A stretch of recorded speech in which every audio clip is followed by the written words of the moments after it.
à tous, la team OL, Thomas Show pour Lyon Fan TV. Très heureux les gars de vous retrouver pour une nouvelle vidéo. J'espère que vous allez bien et j'espère que vous avez passé un bon mercredi, le jour des enfants, le jour aussi des raviolis. N'hésitez pas à vous abonner. Très important, vous mettez aussi un pouce. Ça fait aussi plaisir pour le référencement. Merci en tout cas de votre fidélité. Un petit coucou à Michel, ancien adhérent du COP Badgon, qui a connu l'Olympique Lyonnais en Ligue 2, que j'ai croisé tout à l'heure. Très sympathique, parce que je rencontre beaucoup de gens sympathiques. Ça n'a rien à voir avec certains messages que je reçois un petit peu sur les réseaux sociaux ou même dans les commentaires de ces vidéos. Vraiment, les gens sont très sympathiques et je les remercie parce que Lyon Fan TV, c'est avant tout une communauté de supporters de l'Olympique Lyonnais et de supporters réalistes sur la situation du club. Chaque fois que je vous croise, vous êtes vraiment aussi attristés que moi et aussi réalistes par rapport à la situation. Et d'ailleurs, je me suis dit, vous avez vu le titre de cette vidéo, une question que je me pose. Est-ce que je suis trop sévère avec les joueurs de l'Olympique Lyonnais et le coach Fabio Grosso? C'est une question légitime. Je me suis posé cette question dans la rue. Et puis, on est aussi en période de Ligue des Champions. Moi, vous savez, je suis un fan de football. C'est ma passion numéro 1. J'aime l'Olympique Lyonnais, c'est mon club de cœur, mais je regarde aussi la Ligue des Champions. Et je ne vais pas vous mentir, quand je regarde la Ligue des Champions, je suis nostalgique. Surtout quand j'ai vu hier la prestation de Lens face à Arsenal, cette victoire historique, cet exploit historique. Et je me dis, bah ça me manque. Ça me manque vraiment la Coupe d'Europe, ça me manque les soirées de Ligue des Champions, ça me... Ouais, il y a quelque chose en moi qui me dit, je suis dégoûté. Je suis dégoûté parce que finalement, quand je vois ces affiches de Ligue des Champions, eh bien, je me rappelle de nos beaux parcours en Coupe d'Europe. La petite musique de la Ligue des Champions, que ce soit à Gerland ou au Groupama Stadium. Je crois même qu'il n'y a jamais eu la Ligue... Si, il y a eu la Ligue des Champions au Groupama Stadium, je vous dis des conneries, puisque on a affronté des clubs au Groupama. Je vous dis n'importe quoi, mais en tout cas, on n'a pas vu de Coupe d'Europe depuis quelques temps. Et ça fait mal. Ça fait mal. Et je vois encore plus le fossé se creuser entre des équipes qui jouent la Ligue des Champions, même une équipe française qui joue la Ligue des Champions comme Lens, qui montre un football de qualité malgré un début de championnat compliqué. Je vois des affiches où ça se donne à 100%, où on voit des équipes qui ont un fond de jeu assez incroyable. Et je me dis, l'Olympique Lyonnais est bien l'une des équipes les plus nulles d'Europe. Et le fossé est vraiment énorme aujourd'hui entre l'OL et ceux qui jouent la Ligue des Champions. J'enfonce une porte ouverte, mais vraiment, quand vous avez la merde au milieu de la figure, eh bien, c'est encore plus dur. Donc c'est pour ça, je suis vraiment en réflexion. Je marchais dans la rue et puis il y a une série sur Netflix qui a continué de faire un petit peu mûrir cette réflexion. C'est d'ailleurs pourquoi je fais cette vidéo, parce que voilà, ça m'a fait tilter un petit peu sur certaines choses. Je vais en discuter avec vous. Vous savez, je suis fan absolu. J'ai une idole, comme certains auraient Johnny Hallyday. Moi, c'est David Beckham. Depuis que je suis tout gamin, depuis la Coupe du Monde 98, je voue un culte à David Beckham, la personnalité, l'homme, le footballeur aussi, parce que j'adore. Il y a certains qui s'amusaient à être Zinedine Zidane dans la cour de récré. Moi, c'était David Beckham. Pas de droite de fou, un style très particulier, surtout une légende vivante, vraiment. Regardez, d'ailleurs, je me lève de mon siège pour vous montrer. Voilà, ça c'est un livre sur sa carrière avec sa dédicace. J'ai plein de maillots dédicacés. Je suis fan absolu vraiment de David Beckham. Il est sorti sur Netflix aujourd'hui un super documentaire, vraiment, sur sa vie, sa carrière, ses débuts professionnels, sa relation avec Victoria Beckham. C'est en 4 épisodes de 1 heure. Je vous invite vraiment à aller le voir parce que, eh bien, on est dans les coulisses du début de carrière, surtout parce que vraiment les 2-3 premiers épisodes sont centré sur le début de carrière de David Beckham, sur qu'est-ce qu'une vie de footballeur, superstar, le danger d'une exposition médiatique et tout ce qui incombe finalement à la vie d'un footballeur professionnel, de surcroît ici superstar, exposé dans les médias, et surtout à une autre époque, mais il y a quand même des similitudes. Je reviens un petit peu sur le sujet Olympique Lyonnais, sur le fait qu'en ce moment, effectivement, beaucoup d'entre nous critiquent. Je vais me mettre, finalement, c'est moi, suis-je trop critique avec les joueurs de l'Olympique Lyonnais, le coach? Oui, je critique nos joueurs, à juste titre, je pense, en étant objectif. Je critique aussi le coach Fabio Grosso par rapport à ce que je vois, en étant le plus objectif possible, encore une fois. Je sais que c'est dur. Je sais que c'est dur à entendre pour certains, je lis les commentaires. Je sais que c'est dur aussi pour les joueurs d'entendre la critique, d'entendre des mots parfois très durs. Alors moi, je ne vais jamais dans l'insulte, mais certains sur les réseaux sociaux insultent, anonymement, mais insultent. Et je dirais prennent réellement en grippe nos joueurs. On a eu par le passé beaucoup de joueurs qui ont été pris en grippe. C'est Mawar, Moussa Dembélé, Karl Toko Ekambi, Maxwell Cornet, Léo Dubois, etc., etc., etc. On en a toujours eu. On a eu des entraîneurs aussi qui ont été pris en grippe, Genesio, Garcia. Ça a été très dur. C'était du harcèlement, clairement. C'était violent par moments. Mais je pense que tout cela incombe réellement à la vie d'un footballeur professionnel.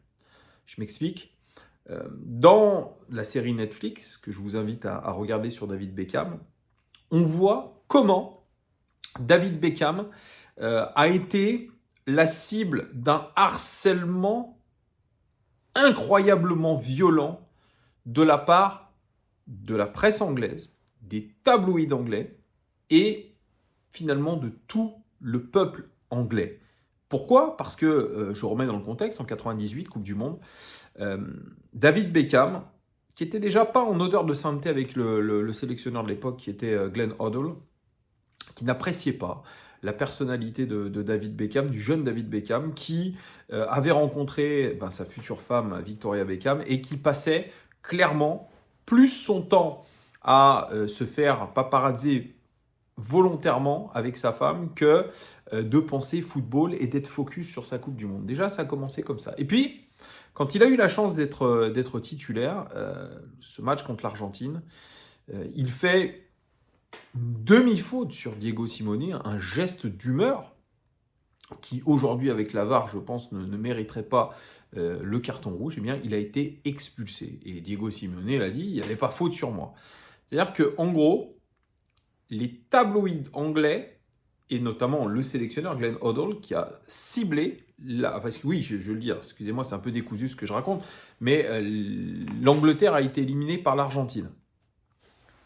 Et le responsable était, selon Glenn Hoddle, était l'expulsion de David Beckham. Donc les tabloïds anglais, qui ont un énorme pouvoir en Angleterre, surtout à cette époque, se sont déchaînés sur lui pendant des mois et des mois et des mois. Et ces tabloïds ont influencé le public anglais qui a ciblé un responsable, le jeune David Beckham, et donc il a été insulté, il a été provoqué dans la rue, il a été menacé physiquement, menacé de mort aussi, puisqu'ils ont reçu à l'époque à Manchester United une lettre adressée à David Beckham avec une balle dedans. C'est pour vous dire le climat dans lequel vivait David Beckham. Il était hué, conspué dans tous les stades d'Angleterre et il l'a reconnu lui-même. Ça l'a plongé dans une vraie dépression. Il se demande aujourd'hui comment il a eu la force de caractère de passer au-dessus. Mais encore aujourd'hui, sa famille, notamment sa mère qui intervient, qui dit moi je leur pardonnerai jamais. Je leur en veux encore. J'ai envie de pleurer. Victoria Beckham aussi, qui l'a vu dans une vraie dépression. Elle a dit une dépression clinique. Ses amis aussi, qui l'ont vu aussi au plus bas, David Beckham, à cause de ça. Et finalement, ce star system, lui qui aimait se montrer déjà au tout début avec des belles voitures, avec des beaux habits, qui aimait un petit peu jouer sa star, eh bien, il y a eu un vrai délit de sale gueule autour de lui. Aujourd'hui, ce que faisaient les tabloïds en Angleterre, eh bien aujourd'hui, c'est les réseaux sociaux qui le font. Aujourd'hui, la machine des réseaux sociaux, dont cette chaîne YouTube fait partie, parce que YouTube est un réseau social, eh bien, elle emballe la machine, elle crée un groupe de pression qui peut se révéler dans la vraie vie, qui peut se révéler au stade. On l'a vu avec Genesio, on l'a vu avec Garcia, on l'a vu même un petit peu avant avec Puel, même si les réseaux sociaux étaient au balbutiement, c'était Facebook, les débuts de Facebook. Donc vous voyez, cette pression aujourd'hui, elle est mise sur les footballeurs. Parce que ce sont des ennemis publics numéro 1, dans un sport qui est le plus populaire au monde, avec des gens qui, comme nous, supporters, vivons notre passion à 100%, qui sommes rythmés par les matchs de notre équipe favorite. On veut les voir gagner, on veut les voir performer, on veut les voir au plus haut niveau. On dépense de l'argent pour des maillots, pour des goodies, pour des places, pour des déplacements, des sommes importantes. Et on a en face de nous des joueurs qui sont, à l'Olympique Lyonnais, des millionnaires, qui touchent des salaires de Ligue des Champions, alors qu'aujourd'hui, ils sont derniers de Ligue 1. Nous, ce qu'on leur reproche, c'est de ne pas se battre, de ne pas avoir cette détermination, de ne pas se rendre compte de la situation. Et là où je voudrais en venir, c'est, malheureusement, quand vous décidez d'être footballeur professionnel, vous acceptez tout ce qu'il y a avec la vie de footballeur. La pression du public, la pression des médias, les sauces sur les réseaux sociaux, les sifflets, les quolibets, les insultes. Et d'ailleurs, Beckham, lui, il a été menacé physiquement dans la rue, il a été bousculé, on lui a craché dessus. Et comme le dit Dave Garner, son agent et ami historique, il dit « il n'a jamais répliqué, jamais ». C'est-à-dire qu'il avait il dit quelque chose qui est même encore plus pertinent. Il dit qu'il avait ce côté working class, c'est-à-dire que la classe populaire anglaise, à savoir, on baisse la tête, on fait le dos rond et on continue à bosser. Chose qu'aujourd'hui, moi je fais ce parallèle avec les joueurs de l'OL, mais ça peut être d'autres joueurs, et je parle de l'OL parce qu'on est sur une chaîne de supporters de l'OL, les joueurs ne le comprennent pas ça. Ils vont dire « Ah, on est ciblé parce que on est de telle origine, on est de telle couleur de peau. » Vous voyez, comme moi, je rencontre certains entourages de joueurs qui me disent « Vous ciblez toujours les mêmes parce qu'ils appartiennent à telle communauté, ils ont telle religion, etc. » Ils se donnent des excuses pour ne pas avoir affronté la réalité de leur performance. Et ça, c'est très grave. C'est-à-dire qu'aujourd'hui, un joueur de foot de l'Olympique Lyonnais n'arrive plus à accepter ces critiques, à faire le dos rond et à se dire « je vais bosser encore plus ». Faire abstraction de tout ça. Alors bien sûr, la famille est touchée, l'entourage est touché, le joueur est touché parce qu'on a affaire à des joueurs, des jeunes joueurs qui ne sont pas finalement armés pour pouvoir affronter tout ça, qui sont sur les réseaux sociaux, qui affichent leur vie aussi, qui affichent leur vie, qui affichent leur réussite, qui affichent leur voiture, qui affichent leur voyage. Eh bien, tout ça fait que le supporter va encore plus aller contre lui. Parce que son salaire, son train de vie n'est pas en rapport avec ce qu'il montre sur le terrain. Donc derrière, évidemment, il y a tout ce qui va avec, c'est-à-dire des pressions. Et encore, on n'est pas à l'Olympique de Marseille, parce que sachez que si on était à l'Olympique de Marseille, je pense que le centre d'entraînement aurait déjà brûlé et que les joueurs auraient eu des pressions physiques. Nous on a quand même des supporters qui sont plutôt patients. Mais je veux dire, un footballeur aujourd'hui, il doit savoir accepter qu'avec tout l'argent qu'il va recevoir, tous les privilèges qu'il va avoir, que sa famille aura, il doit accepter les à côté du football, à savoir une pression des supporters, des insultes quand ça ne va pas. Ça doit faire partie du package du footballeur aujourd'hui, moderne. On doit le mettre au courant de tout ça. Il doit avoir un soutien psychologique, c'est normal, parce que ça fait partie de tout ça. À l'époque, Yoann Gourcuff, il n'avait pas compris. Il a toujours dit « Ah, moi, j'étais pas fait pour le football de haut niveau, j'étais pas prêt à avoir cette pression », parce que lui aussi était victime de violents commentaires. Même moi, j'étais violent à l'époque contre Yoann Gourcuff. toujours blessé, toujours la mine basse, la mine défaite, toujours à regarder le sol quand il fallait aller vers les supporters. Vous voyez ce comportement qui n'était pas en rapport avec l'égérie qu'il était Adidas, le fait qu'il était l'un des plus gros salaires du club, peut-être même le plus gros salaire à l'époque, et le plus gros transfert de l'histoire de l'Olympique Lyonnais. Il a dit « Ah mais moi j'étais... » Mec, si tu n'es pas capable d'assumer un statut, d'assumer un salaire qu'on va te donner qui est très important, alors tu n'es pas fait pour être footballeur. Voilà.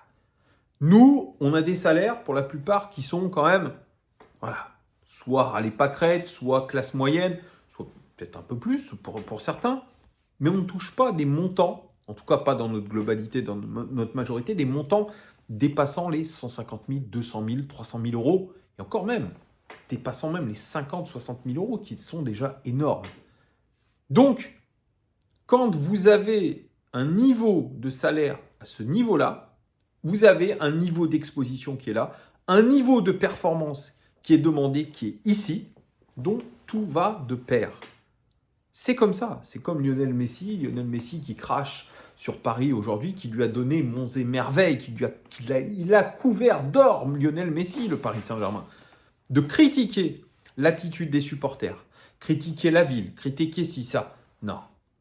Oui, à ce niveau de rémunération, d'exposition médiatique, il y a le revers de la médaille. Et aujourd'hui, nos footballeurs à l'Olympique Lyonnais n'ont pas les pieds sur terre, ne sont pas dans la réalité, ne sont pas dans l'autocritique, ils sont dans une sorte de syndrome de Calimero. Sauf que quand vous êtes, je le répète, quand vous êtes footballeur de haut niveau, vous n'avez pas le droit d'avoir ce syndrome de Calimero. Oui, il y a des sportifs qui sont dépressifs. Oui, il y a des footballeurs qui sont dépressifs, qui subissent pas cette pression. Eh bien, il faut avoir l'honnêteté de dire « je ne peux pas assumer ce rôle de footballeur professionnel et je ne pourrai pas continuer cette carrière dans ces conditions. » Rendre tout simplement son tablier. Pareil, un capitaine, quand on vous donne un brassard, vous êtes Alexandre Lacazette, vous êtes encore plus exposé que les autres. Donc plus exposé à la critique. Vous appelez Anthony Lopez, vous êtes un cadre du club, vous êtes exposé à la critique. Donc quand il nous raconte que oui, les méchants supporters, ils veulent encore plus nous enfoncer, oh c'est trop méchant. Non. Tu te tais, tu fais le dos rond, tu travailles. C'est la réalité. Il faut absolument que ces mecs se mettent dans la réalité. Acceptation des critiques, même les plus violentes, et se dire que peu importe, nous serons exposés parce que nous sommes dans un métier qui est exposé et nous sommes des millionnaires. Donc nous n'avons finalement pas tant le droit à l'erreur que ça. Donc ça n'excuse pas des comportements très violents. Bien sûr, je ne suis pas en train de dire il faut être violent. Non, pas du tout. Je veux dire, on doit être dans l'acceptation de cette critique. David Beckham l'a fait, il a fait le dos rond, il a ensuite marqué ce coup franc extraordinaire qui qualifie l'Angleterre à la dernière seconde contre la Grèce pour la Coupe du Monde 2002. Il a fait preuve de, ce mot que je n'aime pas et que je vais vous donner, c'est fait preuve de résilience. Donc là, on est là-dedans. Donc oui, je critique. Est-ce que j'ai raison de critiquer les joueurs et le coach? Oui, j'ai raison. Oui, j'ai raison. Voilà. Évidemment, il ne faut pas passer certaines limites. Pas de violence physique, pas d'incitation à la violence. Mais en tout cas, dire des mots, dire ce qu'on pense de nos joueurs et les mettre face à leurs responsabilités, je trouve sincèrement que c'est la moindre des choses par rapport à ce qui nous arrive. Voilà, vous me direz en commentaire si vous êtes d'accord avec moi ou non. Vous avez le droit de ne pas être d'accord, mais argumentez. Merci de m'avoir suivi et à très vite. Ciao!